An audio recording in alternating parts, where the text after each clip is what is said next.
தமிழகத்தில் தொழிலாளர் விரோத மாநில அரசின் செயலுக்கு எதிராக மார்க்சிஸ்ட் கம்யூனிஸ்ட் தொடர்ந்து போராடும் என்று மாநில செயலாளர் சண்முகம் தெரிவித்துள்ளார்.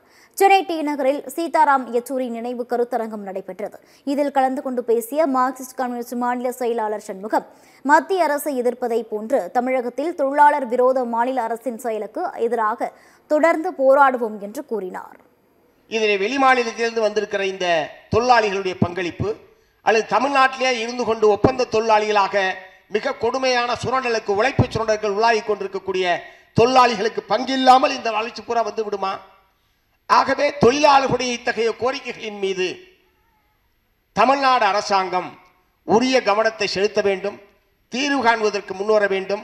அல்லது இன்னென்ன மாதிரியான அரசுக்கு இன்னென்ன மாதிரியான சிரமங்கள் இருக்கிறது என்று பேசுவதற்கே மாதக்கணக்காக நீங்கள் எடுத்துக்கொள்வீர்கள் என்றால் அது நியாயமான செயல்பாடா, நியாயமான அணுகுமுறையா என்பதை ஆட்சியாளர்கள் சிந்திக்க வேண்டும் என்று இந்த நேரத்தில் நான் கேட்டுக்கொள்ள விரும்புகிறேன்.